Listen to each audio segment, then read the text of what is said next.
नमस्कार। जय श्री कृष्ण।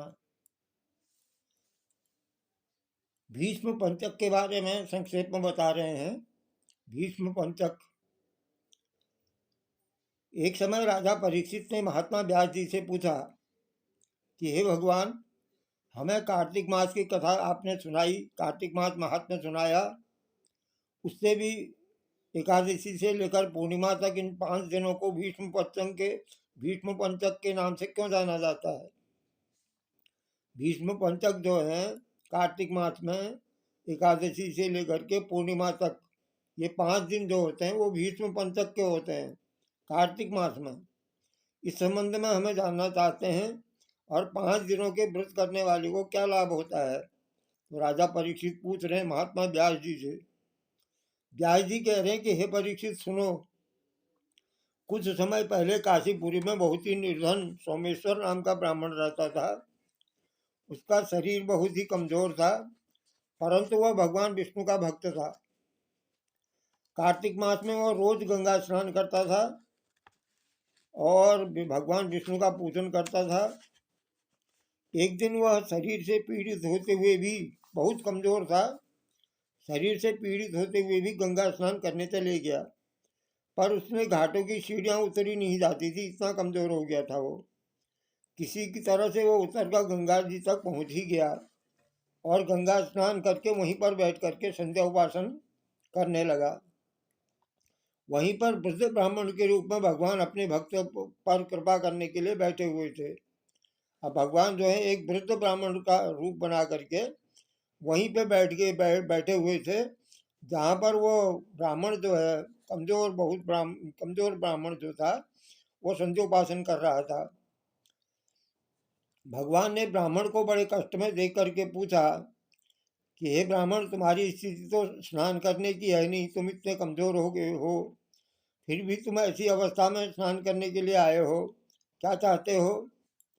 ऐसे वचन सुन करके वृद्ध ब्राह्मण ने कहा, हे भगवान, मैं बहुत गरीब ब्राह्मण हूँ, इसी इसी से लोगों में अपमानित होता हूँ और तकलीफ पाता हूँ।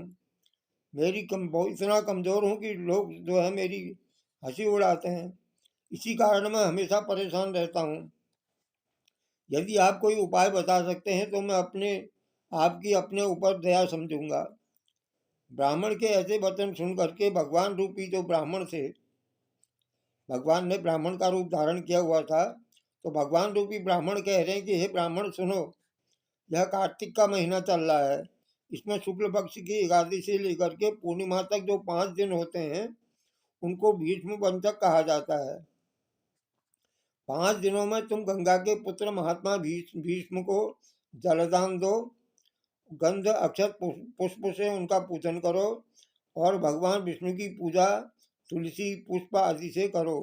तुलसी से भगवान विष्णु की पूजा करो, इससे तुम्हारा सब कष्ट दूर हो जाएगा, तुम अंत में विष्णु लोक को निवास करोगे। हे ब्राह्मण, महाभारत की लड़ाई में जब महात्मा भीष्म सरसैया पर सोए हुए थे तो उस वक्त अपने प्रिय अर्जुन को उन्होंने सब प्रकार का राजधर्म, व्यवहार, धर्म, ज्ञान, धर्म बताया था। उस समय अर्जुन के सखा कृष्ण वहीं पर थे। जब भीष्म से कृष्ण ने कहा कि हे पितामह, जो मनुष्य कार्तिक मास के शुक्ल पक्ष के एकादशी से लेकर के पूर्णिमा तक तुम्हारे नाम से जल देगा, यानी भीष्म पंचक, और आपकी पूजा करेगा, वह पूजा मैं स्वीकार करूंगा और उसके सब कष्ट दूर कर दूंगा। अतः हे ब्राह्मण, तू इस भीष्म पंचक में महात्मा भीष्म का पूजन कर, इसके करने से सब कष्ट दूर हो जाएंगे। उसके बाद ब्राह्मण ने भीष्म पंचक का व्रत किया और सब सुखों को प्राप्त करता हुआ अंत में विष्णु लोक को चला गया।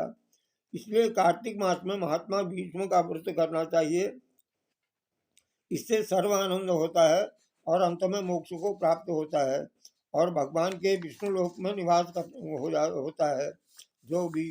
तो ये भीष्म पंचक थे कार्तिक मास में एकादशी से लेकर के पूर्णिमा के बीच में, जो शुक्ल पक्ष, कार्तिक शुक्ल पक्ष के एकादशी से लेकर के पूर्णिमा तक जो दिन आते हैं वो 5 दिन होते हैं, उनको भीष्म पंचक कहा जाता है।